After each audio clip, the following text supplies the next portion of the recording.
the first criterion to being a leader is you have to want to be one, because it comes with greater responsibility. It's like being a parent, right? Like having a kid is the fun part. That takes like 8 minutes, right? But raising a child for 18 years plus, that's the hard part. Well, getting the promotion, moving into leadership, that's the easy part. You go out for dinner, you celebrate, you have a glass of wine. But now being the leader is actually the hard work. And unlike your regular job, which, might be, it has closing hours and maybe you don't work on weekends. If you're a leader, just like being a parent, it's an all-the-time job. So if you choose to be a leader, if you choose this new lifestyle, you have to become a student. I've never met a great leader who thinks of themselves as an expert. All the great leaders I've ever met think of themselves as students. They read articles, they read books, they watch talks, they're constantly talking about it. They go out for dinner with friends or colleagues and they talk about leadership. And so you have to be a student of leadership. You have to start your education. So if this is something that you aspire to, then start reading, start watching, start talking. Well, one thing, make them work together. Shared incentives is also a part of the thing. Usually all we do is give individual incentives, which means we're only incentivizing behavior to work individually.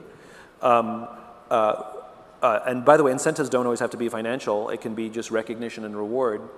Catch people doing things right. So when you see people helping each other and sharing, call it out publicly. Compliment publicly, criticize privately in front of the rest of the team. Give people promotions when there's a behavior that you want to promote, like teaming. But also ask people to solve problems together and thank them together. And if one person comes to you and complains, well, I'm doing all the work, you say, well, why don't you find out maybe they're struggling, maybe they're we have to push back.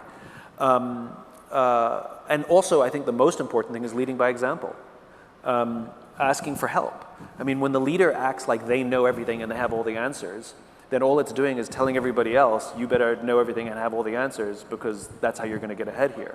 And so I think one of the most difficult things for anybody in a leadership position to get comfortable with is saying, I don't know, or I need help, or can somebody help me, or can you do this with me?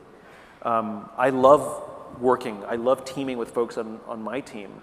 It doesn't matter what the rank structure is, bring in someone junior, let's work together. Even if all they're doing is poking holes, do you think this is good? No, I think it can be better. Okay, let me try again. So I think demonstrating the behavior that we want is a big part of it.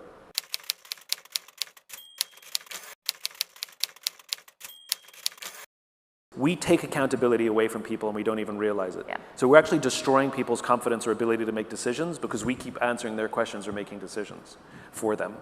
I had a boss many years ago, one of the best leaders I ever had, Peter Intomaggio, and he wouldn't answer a single question I asked. It drove me absolutely nuts. Hey, Peter, what should I do? Well, what do you think we should do?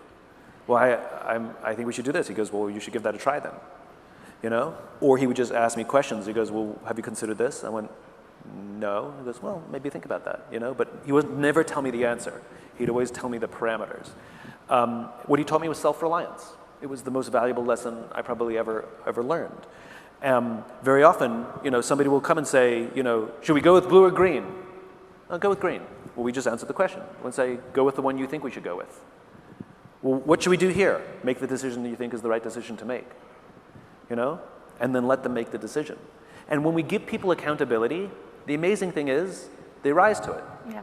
But we keep taking the accountability because we keep answering all the questions. So there's a very easy lesson for everyone here is stop replying to all the emails that you're getting while you're away, right? Like, I know what happens, in every break or right now, there's an email that says, should we go with this one or that one? And you're replying. And in every break, you're going to reply to all your emails and tell people your opinion on what you think they should do. Versus saying, I'm going away for a few days for this conference so I can learn to be a better leader. Hold down the fort while I'm away. If there's an emergency, figure it out. Or only call me if you absolutely do not know the answer. Have to. And stop replying to all the emails. And they now have to work. You're giving away responsibility. One of the reasons they don't take responsibility is because they don't give it to them.